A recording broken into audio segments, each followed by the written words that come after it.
Mike? Hey, Sully, how are you this morning? How many Diet Cokes you had so far? About 2 or 3 in, so I'm primed and ready to go. Oh, you're psyched this week. All right. I thought I was a little sluggish last week, so I actually come in with a bit more of a better focus this week. So. Nice.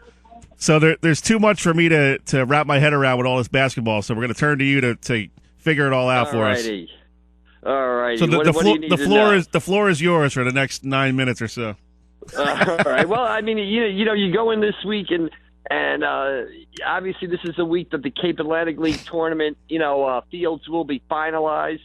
And you kind of see it really starting to take shape, especially on the boys' side after last night. Holy Spirit with a big win over Ocean City last night. I believe in overtime at Ocean City, Coach Jamie Gillespie gets his 200th win. So Ocean City kind of giving itself a big boost towards a spot in the tournament. And you see Mainland Regional really step up this week.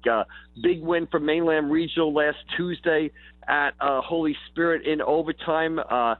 Brendan Savage with some big three-pointers, Ashuna Suni with 21 points and 14 rebounds, and then Mainland kind of makes that win stick by going down to Lower Cape May and beating a good Lower Cape May team last night. So Mainland Regional in the Cape Atlantic League tournament also. So that field will be finalized by the end of the week, and some big games coming up this week. Primary, Wildwood Catholic and St. Joe on Wednesday, which should decide the United Division titles.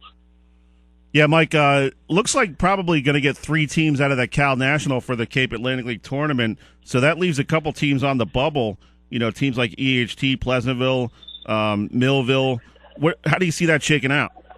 Well, I think right now, if you look at the 2 at-large teams, if you take a third team out of the national, that would be the Ocean City boys, who have had a outstanding season. They kind of stumbled a bit this week with back-to-back losses to Lower Cape May and Holy Spirit last night. But still, you look at their body of work on the season, and they've probably done enough, in my opinion, to get an at-large bid. And if you look at the other team, I think you got to look at Millville kind of right there, having a slight edge right now, even with the loss to EHT.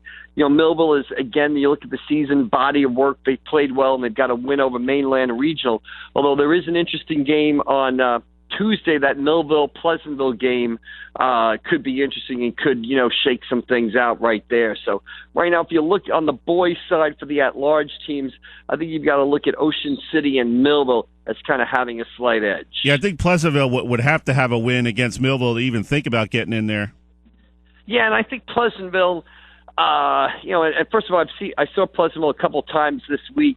I obviously saw them at the Battle by the Bay, where they really fought hard with Atlantic City for a half before they faded in the second half. I thought Pleasantville's shot was on Monday night. They played Wildwood Catholic. They went down to Wildwood Catholic. They played well, but they lost in overtime. And then they lost to St. Joe. So, they're below 500 now. I think, although the Pleasantville is a young team, I think there's a lot of promise there. I think Butch Warner has done a good job in his return as coach, and I think Pleasantville is a team to watch next season. I think they might just be, a year away at this point. How about on the girls' side? You have teams like Holy Spirit, Lower, and even Buna kind of battling it out for those at-large bids. Yeah, and don't forget about the Oakcrest girls either. The Oakcrest girls, with 2 wins over Lower Cape May. So, throw them in that at-large mix right there. I think the girls' side kind of shakes out a little bit more clear at this point than the boys' side. I mean, obviously, I think you've got Ocean City, 1. You've got Middle Township, 2. Then you've got a Wildwood Catholic team in there that has wins over Middle and Mainland. You follow that up with Mainland, which has 2 wins over Holy Spirit, and then I think you put Holy Spirit at that 5 spot. And, Millville and ACIT look like the teams are going to be the teams out of the American division. Millville has won that American division. ACIT is clinched second place. So you're really talking about that last wild card spot there. And right now you're talking, Lower girls, Oakcrest girls, and the Buna girls kind of in the conversation there, though I would tend to think would be more between, whoever finishes 4th place in that national division. I think that's the team that should get the second at-large bid for girls basketball. Mike, how impressed are you with The Millville girls, this is a team that really hadn't done a whole lot the last couple of years, and they go out this year and win their first Cal American title since, I think, 94. So they're definitely a team that's on the rise.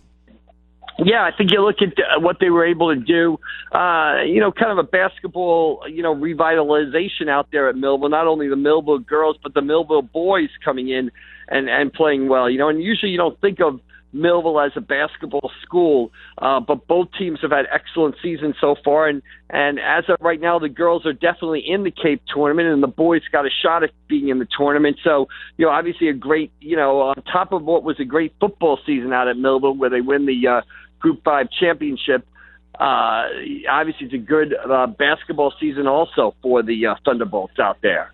I guess on the girls' side, the two clear-cut favorites would have to be Ocean City and Middle Township, but who can really give them some trouble? I would think maybe Mainland and maybe a team like Wildwood Catholic.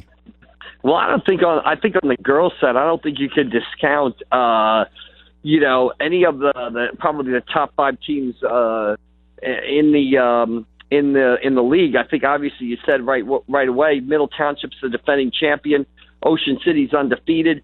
So you look at those teams as kind of, having an edge right there. But, Wildwood Catholic has beaten Middle Township this season. Wildwood Catholic has a win over Mainland. So you look at Caitlin McMullen, what she's done down there at Wildwood Catholic in the midst of an excellent season.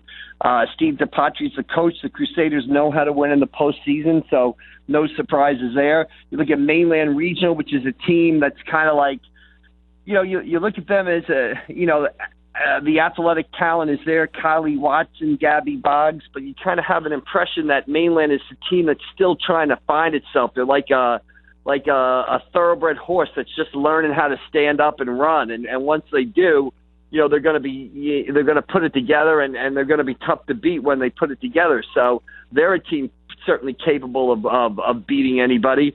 And then you look at Holy Spirit team that, a couple of nights ago or Thursday night, played very well against Ocean City and took Ocean City right to the wire. And a lot of talent there on Dennis Smith's team. Ayanna Jones is the point guard for Holy Spirit. So I think any one of those 5 teams are going to be, could come out the winner. And I think you look at that first round games on February 21st, that 5-4 game, which right now might be a Holy Spirit at Mainland, that's going to be a tremendous, tremendous basketball game in the CAL first-round girls basketball tournament. Talking with Mike McGarry of Press of Atlantic City. Mike, how about on the boys' side? Can anybody step up and knock off St. Augustine? I mean, they played so well this year, 19-0, and really had their way with Atlantic City on a couple of occasions. So they look like, obviously, the clear-cut favorite. Who do you think can maybe match up with them in the maybe the third round or whatever of that tournament? Well, obviously, like you said, St. Augustine has sort of established itself, especially after that win on that Friday night of the Battle by the Bay, I guess a week ago yesterday, where they really went into Atlantic City and won by 20. Atlantic City did not play well.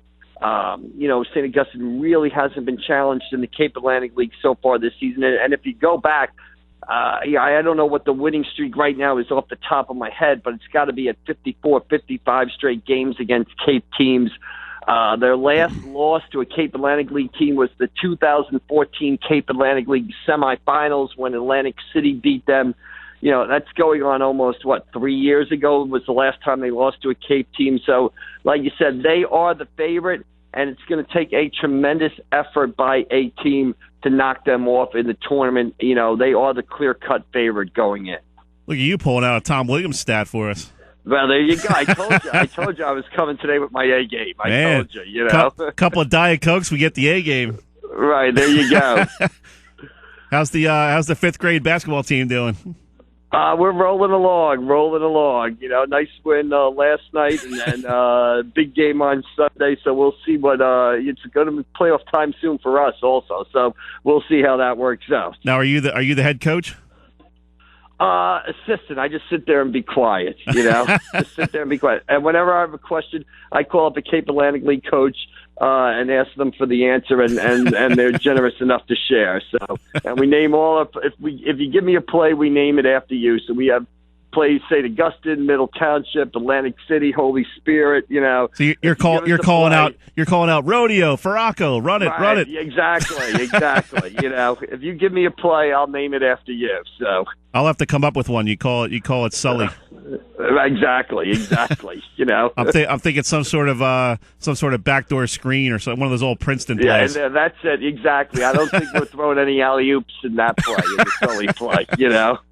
Good stuff, man. As always, we'll catch up with you next week as we get more solidified with this Cape Atlantic League tournament.